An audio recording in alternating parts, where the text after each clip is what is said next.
Right, you are on the platform. Palmerston North was pumping over the weekend. It was the site of the New Zealand First Annual Convention. And boy, success is a very popular thing. And an indication of that was, in the run-up to this, a former National MP declared that she was joining New Zealand First. Formerly perceived left-wing political commentator Chris Trotter spoke at the conference. And former Labour Cabinet Minister Stuart Nash put his hand up to be a candidate. That indicates to me that New Zealand First is on a roll. Was that reflected by the mood at the conference, Mr. Peters? Yes, very much so. Also, you missed out Catherine Rich from the former National Party MP was speaking there as well. Good Lord, has she joined? But of course, no, she was just a guest speaker. Because, it doesn't matter where common sense comes from, but we like to listen to it. Now, we are on a roll. We are on the rise. It's been a lot of hard work. We've, how shall we say, set our task and kept our discipline. And the party, in an off-election year, had a marvellous convention. It's one of the best we've ever had. All right, which is remarkable after all this time, Mr. Peters. Look, just before we go further, I note that on Friday, Mr. Benjamin Doyle resigned from Parliament. I did an interview with you sometime after some social media stuff. I think I was the only person prepared to interview you on that issue. And I look back today, or look back on Friday with some satisfaction that those who had criticised me asking, I thought, a relevant question and you answering it was somehow a terrible thing to do. Look, it's an utter disgrace that a person like that, with his beliefs like that, with what he's posted there, even to offend the Green Party, to tell them to take it down, that he was responsible for those posts and he got into Parliament. It's an absolute disgrace. And let me tell you this, it's no bet on the way out. He says he's been threatened. Well, half of the inquiries, about three-quarters of inquiries about his threats have not amounted to anything. There's a couple ongoing. And many of us have been threatened all our political careers. But here's the point. He's so fearful, he's so threatened, that he announces that he's going to leave Parliament, but in another month, 4 weeks' time. You see what I mean? Everything about this is dripping deceit and dripping fake. And the very thing that New Zealand's Parliament's got people like that, and it's not the only one, is really terribly bad commentary on some of our political. And you feel vindicated for taking the stand you did in the face of some pretty harsh online and public criticism? Well, I'm not going to take four flushing journalists, not your case, but four flushing journalists having a go at me on this matter, as they were on the weekend. And I said, I wasn't just the one to tell him to take the post down. Even his own party was so embarrassed I told him to take the post down, and he didn't. And if they were telling him to take the post down, it was because of all the influential material it had on it. It's just damn disgusting that this could happen.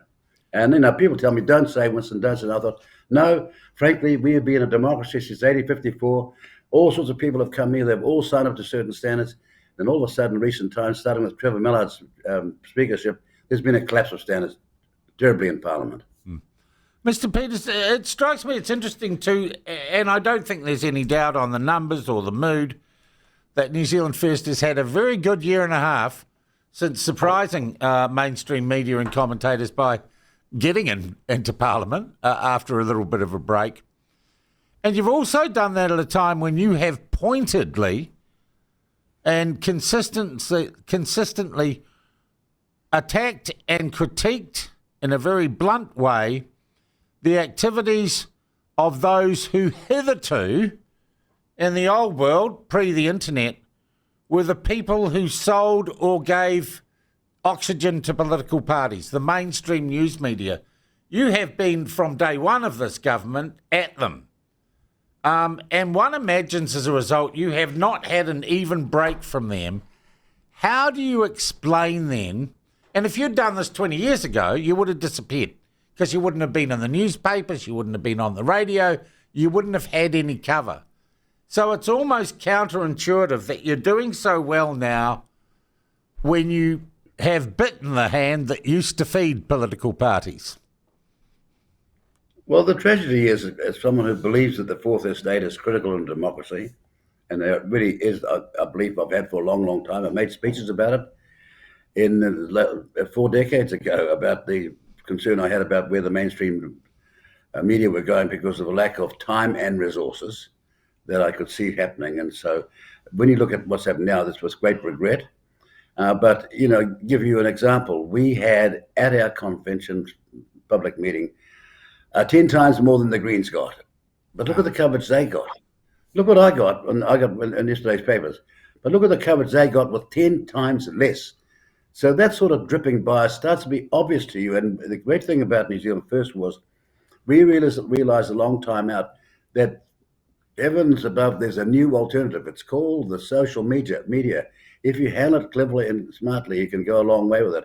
And we're about to upgrade all of our standards in terms of social media and strategies as we speak. So we've got every reason to be very confident going forward that we'll do much, much better than we've ever done. Yeah, and indeed, I've got to say that's how the platform operates. We realise that social media is the delivery mechanism for journalism these days, not massive television transmitters and monolithic media companies. That is also, I think, Mr. Peters, a truth that the Maori Party have realised. And goodness, that was a surprising result in the by-election, wasn't it? Well, that was one of the probably worst results in terms of turnout that I've seen. This is dramatically bad when you've got... Here's the claim. The Maori Party claims, deceitfully and falsely, and carried by the mainstream media, that the Maori are 20% of the population. That's bull dust. That 20% has got mainly people who have got 9/10 of their DNA is from some other race, like Irish, like Welsh, like Caucasian. But no, they keep on saying it. But here was the turnout the other day, and really it was appalling. It wouldn't have been, by looks of it, wouldn't have been a fifth of the people who were entitled to vote.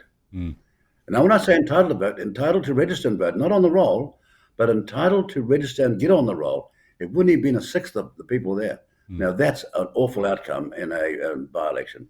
But then again, Pene, not his to blame, but his party's to blame. He was cheated out of his seat. There should have been an electoral petition on the basis of fraud. It would have been won in here easily. I know this. I've done it before myself. It would have been won easy on the basis of fraud, and Penny would be their member of parliament. No, the Leah Party and Hipkins are so useless and so, how shall I put it? I was sort of stunned they couldn't have... So powerless, they didn't do a thing. Yeah. But, Mr. Peters, the other thing is... Excuse me, I've got to sneeze. Isn't it true in politics now, all the old rules are out the window, normal campaigning seems to be by the board, and to be honest, you can appear in a television interview with a pretty average interviewer and have to reach for your phone, which isn't there to Google an answer to a basic question, and you can still be elected in a landslide. I mean, this is an alternate universe, isn't it? No. It's a form of accepted inverse racism. What they're saying is this incompetent, this illiterate who can't answer questions, who's got to go for a phone, is fit to be in Parliament. What they're saying in the sense that someone has not got the training and not got the skills and not got the intellect to answer the most simple questions is because she is Wahine Maori, fit to be in Parliament. That's inverse racism, the worst sort. All right. Two other things I want to cover. Stuart Nash. Stuart Nash, why don't you just say standing for you in Napier? Because I'll tell you why. We have not spent 32 years running our party to be told by the media how we run things, how we organise our processes. We have processes, we stick to them. And as Stu quite rightly said, that's for the New Zealand First to decide. It's for him to go through a process, and we'll see. But for me to just announce that would sound like New Zealand First is a dictatorship, and we most certainly are not. Other parties are a dictatorship. Other parties are one-man band, but New Zealand First has never been that. So that's why I haven't said it. But I'm astonished. We have this person who makes this speech, and my request to the mainstream media, well, why on earth didn't you report what he said instead of your speculation about what it all meant? All right. Get my point? All right. You're the mainstream media. All right. I feel suitably chastised. Other question, direct question, are you considering running Shane Jones on the West Coast?